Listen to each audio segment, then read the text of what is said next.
What is AI? Tell me.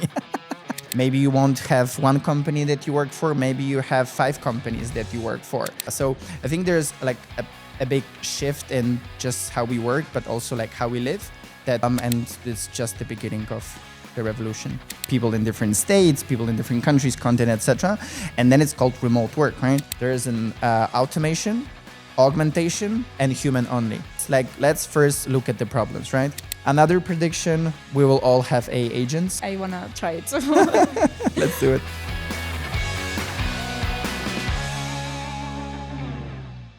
Hello, everyone, and welcome back to Venture Ahead, the only podcast at a university that talks about what it really means to be an entrepreneur. Every episode, we bring you the best advice from the people living it, CEOs, founders, and change makers shaping the future. Today, we're joined by Iwo Szapar, co-founder of several remote work and AI-based ventures. Iwo, thank you so much for being here today. Thank you so much. So I'm going to start by asking you the question that we ask all of our guests, which is, what's one habit that you have to do every day?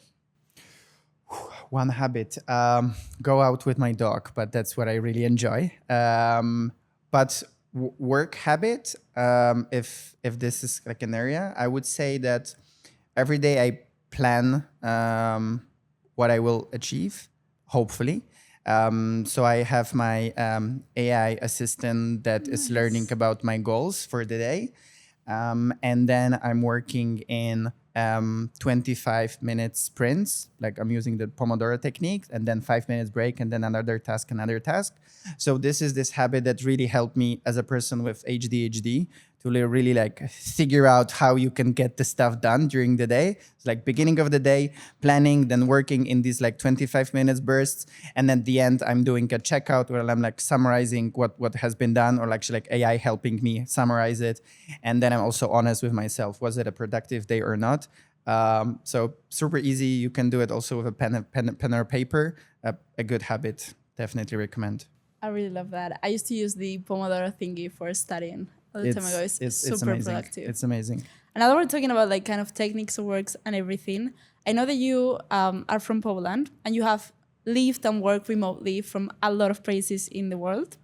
So I want to ask you, if your ventures like remote how been shaped by your personal experiences, the opportunities and the challenges that you have faced as a remote worker? Yes. So actually, it all started because on one side, we wanted to try this life where you can be anywhere and work and experience, meet different people, different culture, etc. It was back in the days when we lived in the US, but we were not working remotely. And at the same time, there was this whole notion, it was 2017, the experience over possession, right? So I prefer to go somewhere, see something, do something rather than buy another watch or like pair of sneakers, whatever, right? So there was like kind of like a human aspect. There was also like a bit of egoistic, like I also would be nice to have a life like this. And then on the other side at that time, I had a hard time finding people to work on my team because there was a talent shortage.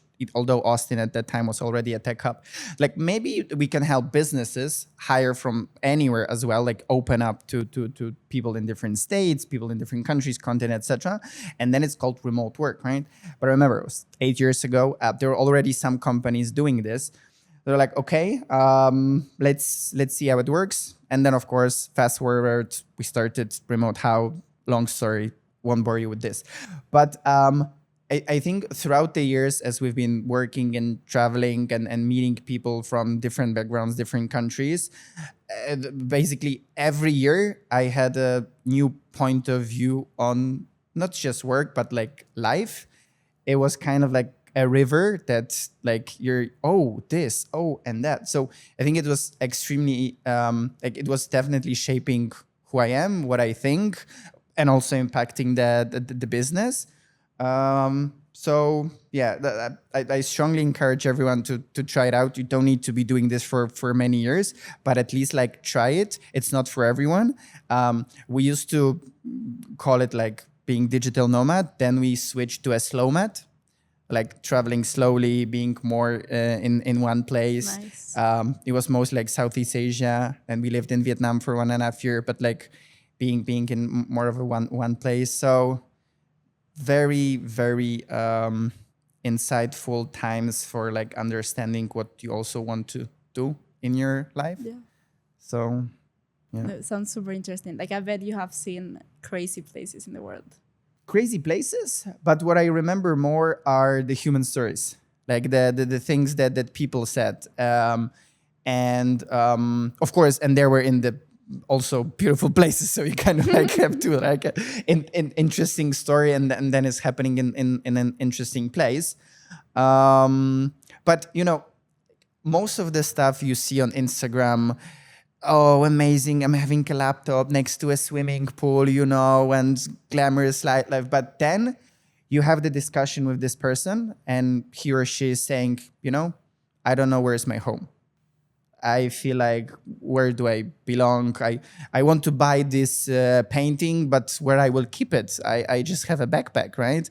So there are like two sides to the whole equation of location independence, remote work, traveling.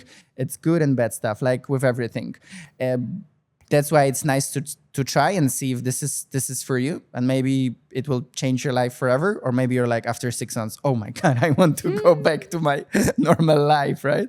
So, but there's also like an interesting aspect to it that because of COVID and because more companies started to like embrace remote work, hybrid work, is this idea of a second home, of going into this kind of like different environment for maybe a few weeks, a few months here, like depending on your needs.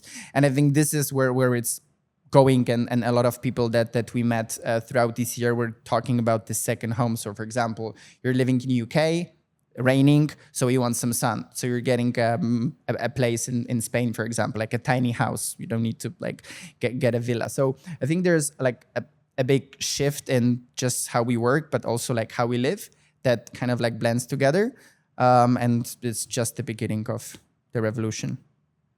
That's a really good point. Actually, building on that, what do you envision to be the future of remote work? Would it be something that will be way more widespread? Because, you know, with COVID, everyone went remote. After COVID, they still were remote. And then everyone was like, hey, back to the office. Yeah, that was this battle basically from 2021. Every fall it was like happening. You had these like headlines, companies want to bring people back to the office, etc. Right now it's stabilized. It's remote, it's hybrid for most companies. But the future, like here we will, like, I won't touch much AI, we'll get into this, but there are like so many different forces reshaping how we're working, where it will be less and less about where you work. It will be about the outcome, what you actually deliver, right? And this talk about outcome-based work is nothing new. It was like forever, and it was especially one of the points in like the remote work movement, that we're focusing on what you deliver and not that you're working 8 hours a day. We don't care. Like maybe you're so smart that you do it in 4 hours. That's it, and the work is done, right? So I think one of the forces that will be reshaping how we work is this outcome-based approach. If you look at the freelance world, if you look at the people that are either consultants, advisors, or like fractional employees, I think this is where this is going, especially if we assume that AI will be doing more and more of our work. So there will be less time needed for certain tasks. So maybe you will be working 2 days a week, 3 days a week, maybe as full-time, or maybe as like an external consultant or contractor, right? Maybe you won't have one company that you work for, maybe you have 5 companies that you work for. There's also this notion that maybe in the future there's like a single place, like a kind of marketplace for tasks. So like think like Fiverr right now, but like something that literally you just like, I want to earn $50 right now and I want to do something, and you just like go there, and it's like truly I'm delivering the outcome for someone like this, right? So it's kind of all of what I'm saying is kind of happening in different countries, in different industries, etc. But definitely those are the forces that will be driving this change. Then you have the climate crisis. There will be also impacting our lives, and the fact that we will be sometimes forced to move somewhere, maybe temporarily, maybe permanently, right? So then a company that is accustomed to remote work will be benefiting from this unfortunate scenario where you cannot be in one place, you need to be moving, right? So I think in general that there's a disruption on all areas, and work is one of them. How we work, but then it blends with life. So kind of like, yeah. Fair point. Let's go back to the present for a moment before we dive deeper into AI and the future. So right now, with all these companies who are still doing the remote work, Yeah. it's very complex to have a very strong culture when the distance are so big and when physical interaction is so little. So how do you manage to actually have a positive workplace culture in your companies? Yeah. So first, most important thing is that you need to be intentional about this.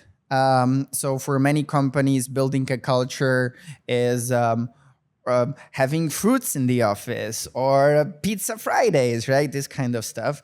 Where for distributed teams, it was always like truly part of their core of their strategy, how they operate. And it wasn't just like fancy values on the a career page site, right? We're this and that. No. Like truly, we believe in this, and we're executing towards this, right? What it means, one, very strong people management skills, both in the HR but also on team leaders. Assigning time for truly getting to know each other in the offline world, let's say, right? So these companies were usually organizing retreats. Are organizing still like every quarter, maybe once a year, the frequency depends, but then it's less about working together. It's truly about just like spending time together, getting to know each other, maybe collaborating a bit, but like not like sitting next to each other and sending emails. That's definitely not the way to go, right? So that would be this. So you need to be intentional. Two, you still need to be meeting in offline world, let's say. Three, a lot of the values related to remote work, some of them trust. 100%. Absolutely. This is like the base. Like if there's no trust, like how can we be working together with I don't see you then? And then like if there's no trust, then you have micromanagement. People are checking on you. Hey, how was this? How was that? A lot of meetings. So that's kind of like if there's no trust, then it impacts so many other things, right? So that's absolutely a must. Then transparency. Like a lot of companies were going really into radical aspects of how transparent they are. One company called Buffer, they're publishing all of their salaries of all employees. Wow. Yes. That's So very that's like a impressive. radical move, right? Some companies were like publishing all of their documentations and how they make decisions. GitLab was one of them, etc. So that kind of like shows you that these are truly different companies. They're not just like talking; they're like walking the walk, right? So that's I think there is this thing called like radical candor, where basically there's this former Google executive, and she wrote this book, and basically TLDR is that we need to be honest with each other. We need to be direct with each other, also in the workplace, right? If you're running a meeting and it's just like pointless and like whatever, just say it out loud that, hey, of course, in a nice way to the like, no, it doesn't mean that I will be mean to you, but like, let's be direct with each other because that's the only way how we can improve things. So if something is not working and how we work together as a distributed team, say it. So then we can adjust. But unfortunately, a lot of times in the corporate environment, it's like politics and walking around and there's a lack of honesty, right? That's more of a culture of, especially new companies. I read the book about from Netflix that also talks a lot about big candor culture in the companies. And also related to culture and kind of the future. So let's dive into the hot topic, AI. What is AI? Tell me. ChatGPT. How do you think AI can help remote teams or solo founders right now? So I think in general, AI is this super smart hammer that we should be all using in order to fix the problems that we have. Let's focus on work. Let's don't go into other direction. That there's also help, right? So rather than looking at, oh, it's a new cool tech and we should be doing something with this, like let's first look at the problems, right? So let's look at the problem of both distributed teams, but just like teams in general, too many meetings and too many bad meetings. This meme that this meeting should have been an email kind of a thing, right?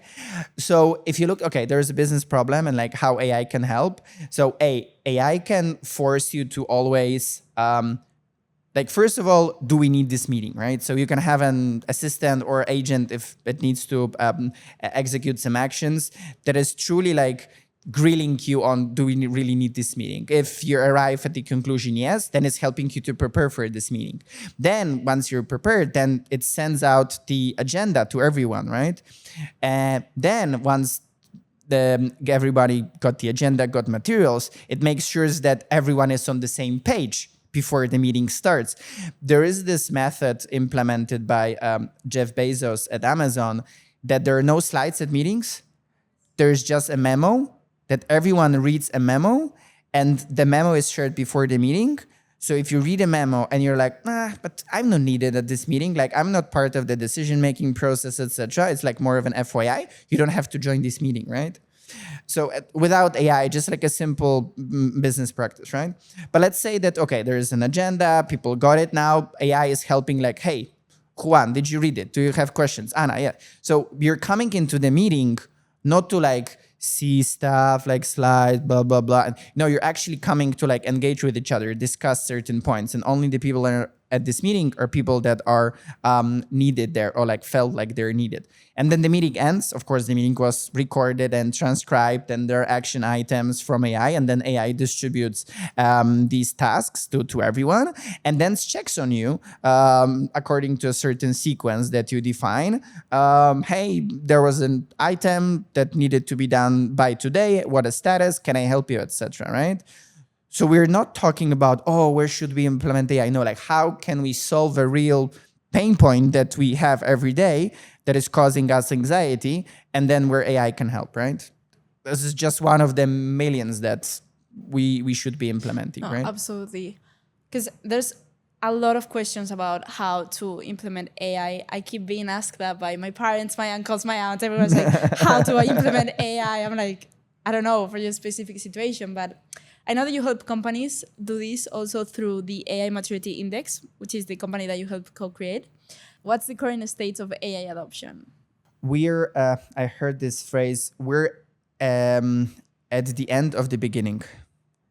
Truly, we're just starting. Like literally, like the last 2.5 years since the ChatGPT moment, it's just experimentation, POCs, looking at this and being like, oh, does it work? Oh, it didn't give me the answer I wanted to. Oh, it hallucinates, you know? It's like, so it's like this moment in the technology adoption where you have these like freaks that are jumping on it and experimenting. But if you look at the reports, like both we see it in the maturity index, but like in other reports, like we're at 1% adoption, 2% adoption, like literally like tiny. If you're looking at like the potential, right? So super early days. I think it's extremely exciting space that can really solve real life problems using the magical technology that never existed.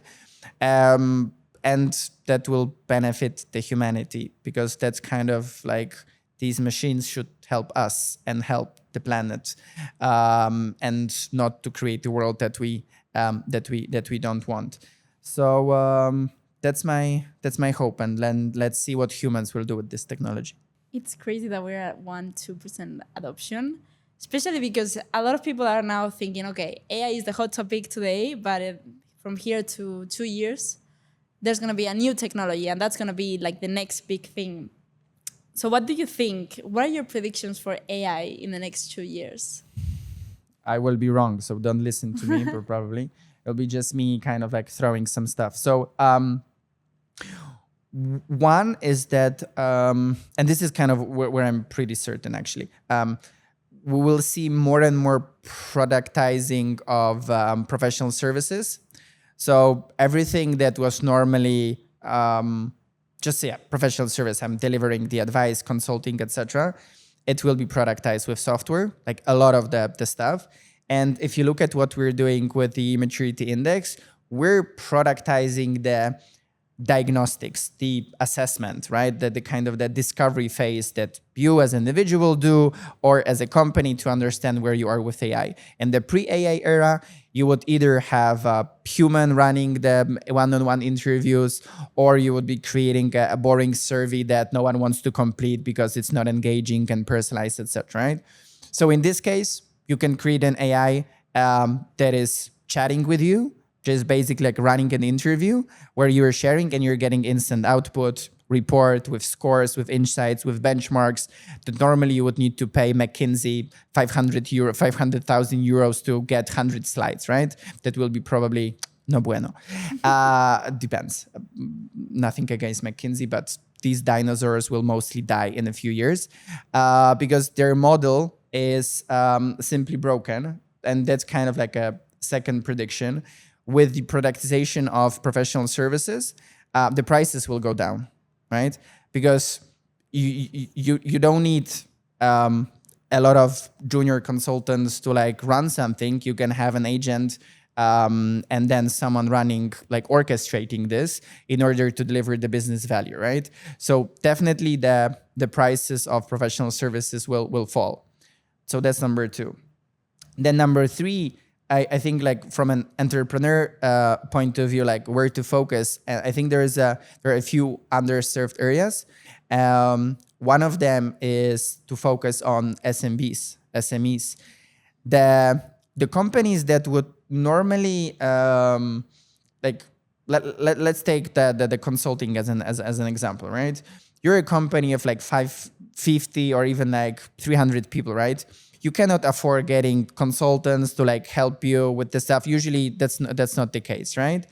But right now, these companies, need to embrace the digital transformation with AI. There's no way around.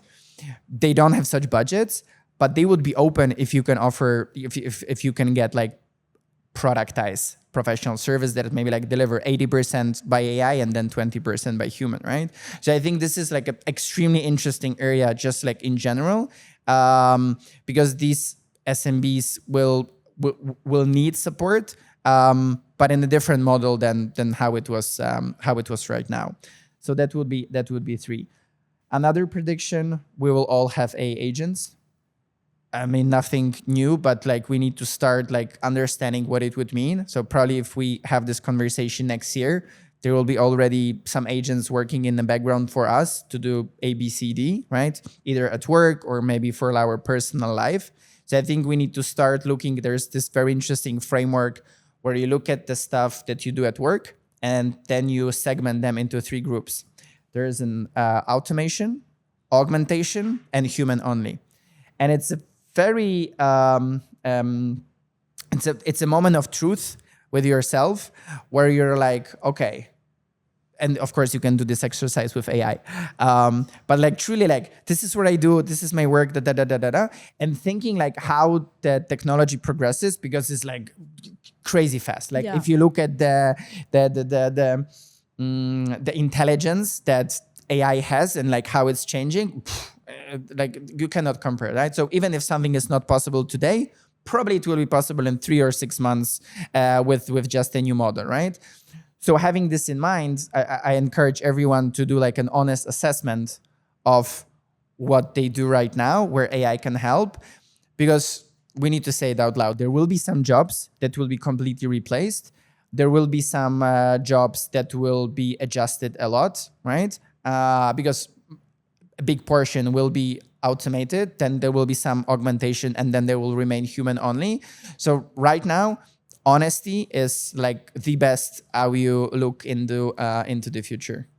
I love that. I'm gonna do that actually. Please do, and tell me your results. I will.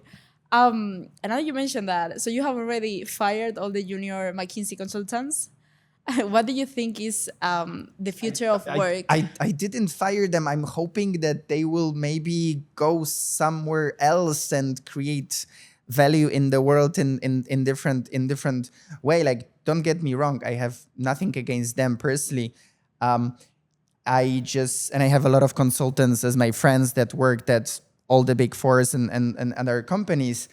But if you do like an honest assessment, trying to be objective, right, on the value creation, the costs associated with this for Absolutely. businesses, right, and how much they're actually making versus the partners, right? Like, this is the purest example of like inequality, right? So, and of course, I don't want to go into this direction, but like, there's definitely a huge disruption happening there, and I hope that maybe so many young bright talents will be like, okay, maybe this McKinsey doesn't make sense, but maybe working for an NGO makes sense. But then the NGOs need to pay better. So this the hope in the government, and then the list goes on, right? But like, I would question every kind of like a paradigm that we lived by, and like thought about a career,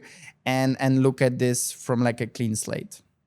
I mean, it has, AI is gonna like wipe out a lot of jobs. I mean, it's already doing so. So what do you think it's gonna happen in the future regarding this? Like, is there gonna be a future where jobs just don't exist and everything will be done by AI? Not all. There is this term called post-labor economics, where basically there is a view where 20 to 50% of knowledge work is automated. Then if you add robots on top of this, right? Right now we didn't have the ChatGPT moment for robots yet, right? But if you look at what robots are already doing in China, for example, how they're helping people tackle loneliness, right? How they're helping older people at home with et cetera, et cetera. So I think it's like this wave is already coming also for robots. But with this whole like view that a lot of the stuff will be automated, what do we do? I think then it will be less about wages. It will be less about trading time for money. It would be more about ownership. So there are a lot of like interesting concepts how the society can benefit from ownership, like even state ownership and paying out the dividends, et cetera, et cetera. I encourage everyone to check out the guy's podcast. He's called David Shapiro, and he talks a lot about post-labor economics. But definitely, it's not as simple as doing UBI, the universal basic income, and just like paying everyone a certain amount of money every month. There was a study by OpenAI, I think it was last year. They were running this as a trial for like 2 years, and the results were not good in terms of like the positive impact of what if I just give you money, like would it impact your mental health? No, actually, it wasn't that good. And one of the reasons is because you need also like guided government programs or like community programs that will also help people basically figure out what to do with their free time, right? Because you have so much free time, maybe you could be doing some good stuff for the local community, or maybe you can engage in this NGO. Like, there are so many areas where we can leverage this automation in a good way for the society, for the planet, whichever problem you want to solve. But like how to fund it and like how to organize it, what I think there will be like a turbulent transition period, right? So yeah, but like with every revolution, like it's not always smooth, but then once when it's calms, then it's better, right? Like, let's do not forget about the huge advancements in healthcare, right? In broadening the access to education. Like, the list is really long about the positives, but I think we need to be very open and honest about the challenges as well. So like to truly understand where we are in order to mitigate these risks. Thank you. It was like super insightful, everything that you shared on AI and remote work, really. And you gave like a lot of frameworks and tools that people can use. So I think this was like a super useful podcast for anyone listening. There's a lot of advice going on out there. What's one advice that nobody should follow? And which one is the one that it's crucial to be successful at entrepreneurship? I think you should read more about the whole concept of solopreneurship. So like running a company by yourself with a lot of agents and creating a sustainable, profitable business instead of starting a startup, raising VC money, and then like chasing to be a unicorn. So think about building something small, something profitable, something that you're offering just to a tiny niche, and then also prioritizing life over work with this. I like that. I really like that. So now our next section, I don't think you have heard of this yet. So it's called Pitch Doctor. So basically it's a rapid fire section where we pitch you a startup from one of our IE students, and then we get the feedback from real entrepreneurs. Exciting. Let's do it. So the content today is called Research. So Research basically is a smart twist on Slack and team lobbies that has built-in mini games. So while you're waiting for your meeting to start, for everyone to join, it matches you with a coworker, and you can play games such as like a super quick trivia, a wordplay, or a hangman. What do you think about it? Interesting. So the assumption is that you're meeting before the meeting starts, or the meeting is late and you're using this time? The meeting is late. So the 5 minutes until everyone joins, or the 10 minutes until everyone joins. Okay, no, in this case, super cool, because oftentimes it's like this awkward silence or talking about the weather. Interesting. If it can be something that is also like, I don't know, like upskilling you or like getting to know each other better, I like it. No, I like this idea. Cool one. You like it? Yeah, I'm more than happy to test and do a shout out to my community. So that's a good one. Super fun. I wanna try it. Let's do it. Well, that's a wrap for today's episode of Venture Ahead. Thank you so much, Ainhoa, for being here with us today. And remember, if you're a builder, a dreamer, or just curious about entrepreneurship, stick with us. More stories, more insights, and more bold ideas coming to you soon. Thank you so much. Thank you.